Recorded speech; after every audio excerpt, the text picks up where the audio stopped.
A'udhu billahi minash shaitani rajim. Bismillahir rahmanir rahim.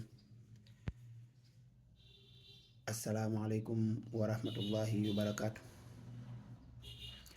Assalamu alaikum warahmatullahi wabarakatuh. Alhamdulillah. Alhamdulillahi alladhi hadana lihadha wama kunna linahtadiya laula an hadana Allah. Wassalatu wassalamu ala rasulillahi sallallahu alayhi wasallam.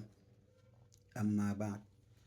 Ama baada ya kumshukuru Mungu na kumtakia rehema kiongozi wetu Nabii Muhammad sallallahu alayhi wasallam, ndugu zangu Waislamu na wasiokuwa Waislamu,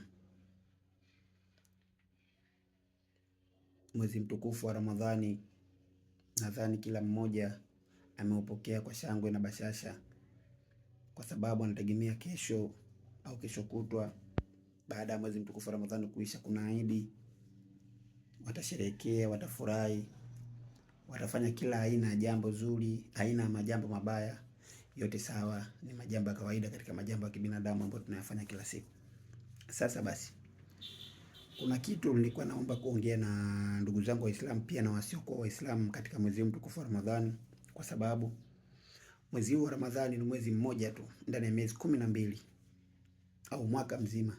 Allah kauchagua mwezi mmoja kuwa kama mwezi kivutio, mwezi ambao unavutia kwa kila mmoja, awe Mkristo au Muislamu, kwa sababu yanatendeka mambo mazuri ambayo yanakuwa ni mambo yenye stara na tija ndani ya mwezi huu.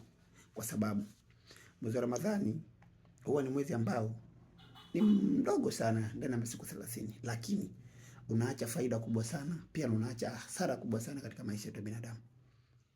Na ndio maana mimi huwa napenda sana kuwasifu ndugu zetu wa Kristo, kwa sababu huwa wanauheshimu mwezi mtukufu wa Ramadhani kama mwezi wao vile. Tena huwezi kumkuta Mkristo anakula barabarani ovyo, Mkristo anafanya mambo ya ajabu ovyo barabarani, au mambo mengi ya ovyo. Hapana. Mkristo huwa anajua kabisa ndugu zetu Waislamu wanafunga, wanauheshimu mwezi huu. Hivyo basi na sisi tunakuwa ndani miongoni mwa kuheshimu mwezi huu. Jamani, tuwaige wa Kristo basi, kwa sababu wao pia wanatuheshimu sisi ndani ya mwezi wa Ramadhani. Why sisi tusiheshimu wao? Kama mwezi wa Ramadhani unaheshimika na Kristo, sisi tushindwe kuheshimu? Jamani, mimi napenda kuwakumbusha tu, sisi vijana asilimia kubwa Dar es Salaam hatufungi Ramadhani, na ni mabingwa sana kufanya mambo ya ovyo. Tujaribu mwezi huu, Mungu atupe stara, Mungu atupe staha, atupe kila aina ya jambo zuri katika mioyo yetu, ili tuweze kufunga mwezi wa Ramadhani salama. Hata kama huwezi kufunga, basi katika majambo yako unayofanya yafiche basi majambo yako. Najua kuna watu wanaumwa madonda ya tumbo, watu wanaumwa sijui nini, magonjwa mbalimbali. Sawa, ukitaka kukula jistiri.